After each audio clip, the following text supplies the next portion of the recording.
Welcome to Hood Champion Boxing and Sports. Hey, who's gonna beat Moses Itauma? Because when I look at the heavyweight division, I'm gonna be honest with you. A guy like Gassiev, not gonna happen. Torres Jr. would probably make it interesting because he's fast. But I think Torres Jr. gets just, outclassed.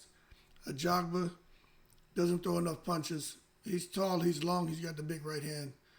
But I'm not sure. But Coley, I don't know what the hell he's doing. But Coley makes a fight hard for anybody. He's got a jab, he's got a right hand, he's strong. But Bakoli seems to be more focused on what's going on back in his home country. Zhilei Zhang makes the fight interesting, especially early in the fight. Big power, another southpaw, long reach. But again, Zhang has some serious stamina issues, but Zhang would be a huge problem for Itauma if he can catch him. Hrgovic is a problem. Hrgovic can fight.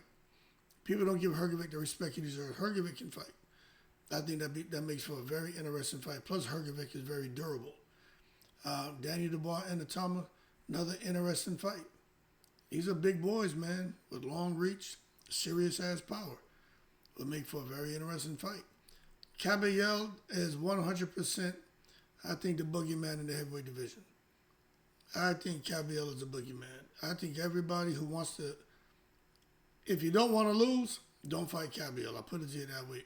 Because there's some guys with losses are going to say if you want to stay undefeated, avoid Caballel. But I'm just being honest with you. Caballel is the goddamn boogeyman in heavyweight. Now, Fabio Wardley and Itauma, that's a good fight. But Wardley said he won't fight him. They're stablemates, so I could understand not wanting to fight him. But even Usyk looks like he wants to, steer clear of Itauma. Usyk looks like he's on to doing, he's got, 3 fights left? He's fighting in Egypt.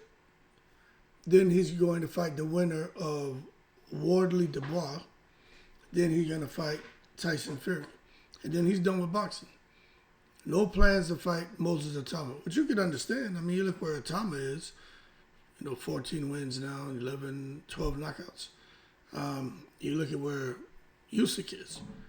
Usyk is almost about time for him to hang it up and go out there and chill with his family. But I'm just being honest with you. My question is, how far can Itauma go? He's got speed. He's precise. Stamina-wise, seems to have pretty good stamina. Haven't seen him, pushing in a 12-round fight. But the time will come. Very fast hands. Throws that left to the body. Comes back upstairs with the right. He will jab. He'll use that right hand, a lot of hand feints. Use it to almost mesmerize his opponents, hypnotize them, and then catch him with a hook. The thing when he throws that jab to the body or that straight left to the body, he can get away with those shots against the level of competition he's facing right now. But when he gets in there with somebody with some decent speed, long arms like him, where he throws to the body and tries to pull straight out like he does, he has a bad habit of doing that. That shit is very risky. He's been able to get away with it. But I can see somebody timing him and catching him on the way out. But at the same time, if you try to throw a shot at Itauma, whether he's pulling out or coming to the inside or escaping to the left or the right, he has great anticipation and fast hands and fast counters. So you got to be careful messing around with Itauma. But the bottom line is, he fought Jermaine Franklin this weekend. And Jermaine Franklin was sitting there basically saying that, hey, his team felt that the fight was stopped a bit too early. Franklin was going to get destroyed. You can see from the first round, mismatch, speed mismatch for sure. But Franklin's a fighter. He was with it. But you could just see in his body language, he was like, this shit ain't gonna work out. You know what I'm saying? And it wasn't. And he got knocked out. That uppercut was vicious. Vicious. He is very, very fortunate. If somebody else got hit with an uppercut like that, or Mike Tyson got hit with an uppercut like that and collapsed. You know what I'm saying? So I'm trying to think Ike Ibuchi threw an uppercut that destroyed Chris Bird. You know what I'm saying? There have been some vicious uppercuts thrown in the history of boxing that have us talking, but the ones that jump out to me was that uppercut thrown by Buster Douglas that landed on Tyson, that uppercut thrown by Ike Ibuchi that landed on Chris Bird, and here this weekend, that uppercut thrown by Itauma that landed on Franklin. Franklin was out. When you see a man go down chest to canvas, ass in the air like he's at a Puff Daddy party, he's in bad shape. And Franklin was in bad shape. Anyway, we'll see what the future holds for Itauma. Frank Warren, man, he got himself a jewel over there in Itauma. But I'll tell you what they're going to do. They're about to feed. If Jared Anderson wins his next fight, they're going, because he has a fight coming up, they're going to probably feed, because Jared Anderson is now signed with Frank Warren, they're probably going to feed the American to Itauma. And some people think Jared Anderson can beat him. I don't know about all that. But it'll be an interesting fight.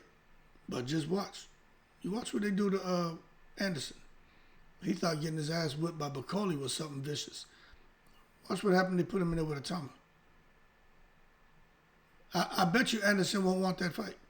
And that'll create a rift between him and his promoter. Anyway, we'll see. I'm about to do a quick video on that. I still got to go run. I'm going. But I got to get these videos out. This weekend I didn't do a lot. I was going live, so I'm trying to pump out a few videos. Anyway, y'all keep cool. Usyk's not going to fight him. Franklin definitely don't need to be thinking about fighting him again. The question is just how far can Itauma go in the breeze?